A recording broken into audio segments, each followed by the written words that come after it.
তেইছটা মিয়া অধ্যুষিত অঞ্চলতো আমি নিজে কওঁ সেইটো আৰু মিছা কথা নহয়। এইকেইটাত তেওঁলোকে জিকিব মেক্সিমাম কেইটাত।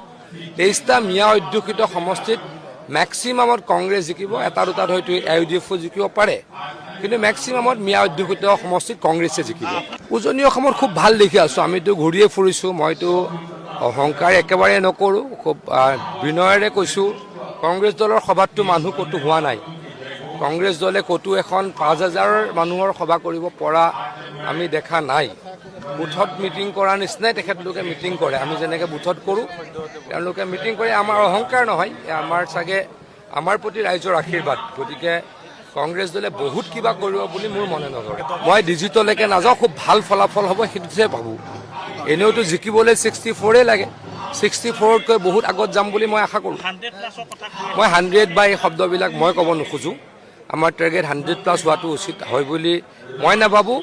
বিজেপি বা বিজেপিৰ এলায়েন্স পাৰ্টনাৰসকলে NDA খুব ভাল ফলাফল প্ৰদৰ্শন কৰিব লাগে, তাতেহে আমি মনোযোগ দিব লাগে। তেনেকুৱা একোৱেই নহয়। মুখ্যমন্ত্ৰী ডাঙৰীয়াই যিটো কৈছে সকলোৰ লগত আলোচনা কৰিহে কৈছে। মই সকলো সংগঠনৰ লগত আলোচনাত মিলিত হওঁ, কাৰণ ছ'চিয়েল জাষ্টিছ ডিপাৰ্টমেণ্টটো মই চলাওঁ, মোৰ ডিপাৰ্টমেণ্টটোৰ আণ্ডাৰতে এই কাৰ্যখিনিখিনি বা কথা বতৰাখিনি হয়। গতিকে সকলোৰে লগত মই সঘন যোগাযোগত থাকোঁ। কাৰো ইমান হুলস্থুলীয়া কৰিবলগীয়া পৰিৱেশ এটা তেওঁলোকে যে কৰিছে তেনেকুৱা নাই। দল সংগঠনে হুলস্থুল কৰাই নাই। দেৱব্ৰত শইকীয়া ডাঙৰীয়াই কিয় হুলস্থুল কৰিব লাগে? তেওঁলোকে ইমান দিন নকৰা কাম এটা যে আমি কৰিবলৈ আগবাঢ়িলোঁ। বিধানসভাত তেওঁলোকে বাৰে বাৰে কৈছিলে, ৰেকৰ্ড আছে বিধানসভাত, ভৰত নৰহ ডাঙৰীয়াৰ ৰেকৰ্ড আছে, তৰুণ গগৈ ডাঙৰীয়াৰ ৰেকৰ্ড আছে, টংক বাহাদুৰ ৰয় ডাঙৰীয়াৰ স্পীকাৰৰ কাৰ্যকালৰ ৰেকৰ্ড আছে। তেওঁলোকে বাৰে বাৰে কৈছিল যে আমি যদি এখেতলোকক 6 জনগোষ্ঠীক ট্ৰাইবেল দি দিওঁ, পুৰণা এক্সিষ্টিং ট্ৰাইবেলবিলাকৰ কষ্ট হ'ব। গতিকে তেওঁলোকে খনা পিটিকা কৰি গোল মটল কৰি বস্তুটো ৰাখি থৈছিল।